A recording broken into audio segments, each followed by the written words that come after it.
Good morning, everyone. Welcome to our daily Moravian text Bible study for Tuesday, the 28th of April. We are in Mark chapter 7, verse 1 to 8.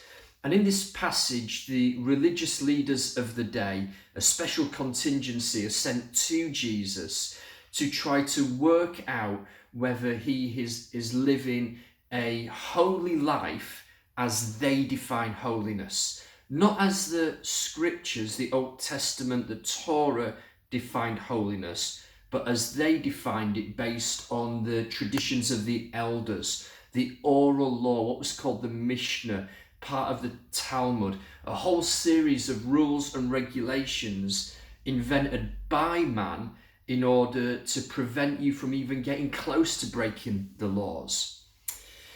And Jesus here is challenging what it means to really be holy.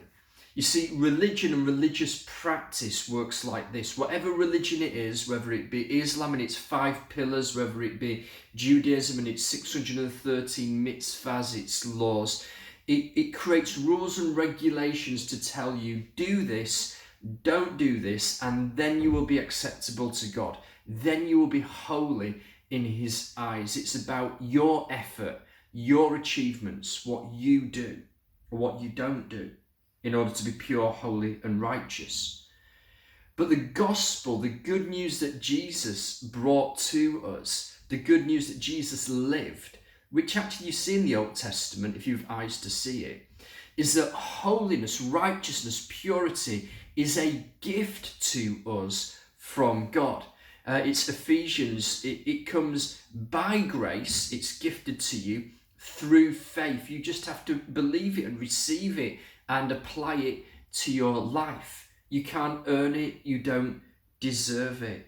And religion always works in that way. It tries to get you as a follower of Jesus to work for what has already been given to you, what you already have. You are holy. God has proclaimed you to be holy because the blood of Christ has cleansed you. You are clothed in His righteousness. How holy are you? Are you 10% holy, 90% holy? No, God doesn't operate in those realms. You are holy enough for the Holy Spirit to live within you, for Christ to live within you. That is how holy you are because of the work of Christ. And we do see hints of it in the Old Testament. Abraham was gifted with righteousness, considered to be righteous because of his faith in God. Somehow, somewhere along the line, Abraham had worked out that God is pure and holy, and the only way he would ever be acceptable with God is by inviting God to come and help him to be holy, to make him holy. Habakkuk talks about how the righteous will live by faith. And the Apostle Paul picks that up in Romans chapter 1, 16 and 17. Righteousness comes through faith, through believing it, through receiving it. So how do we live in the light of that?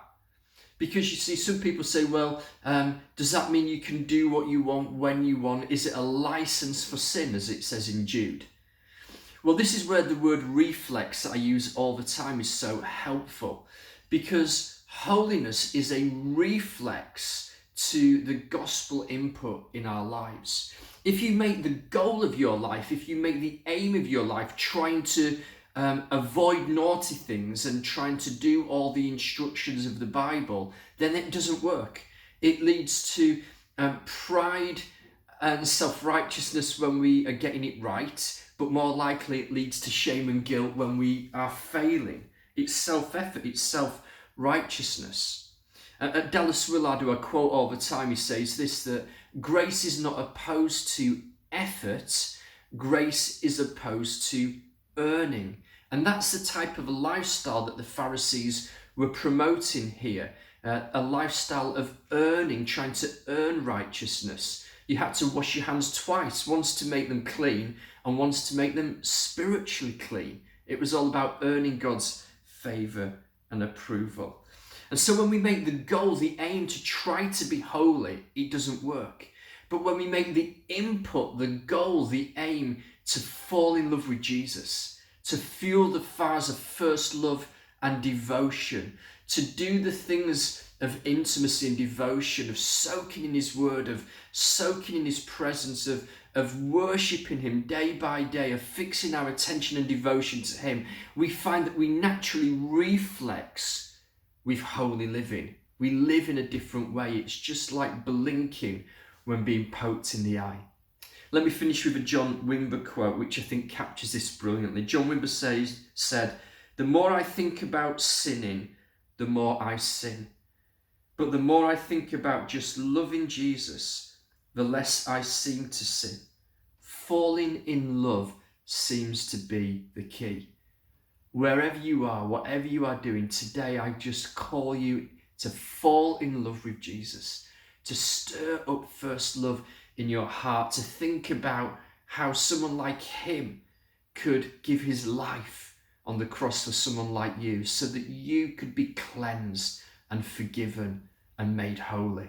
Stir up first love and reflex with a holy way of living.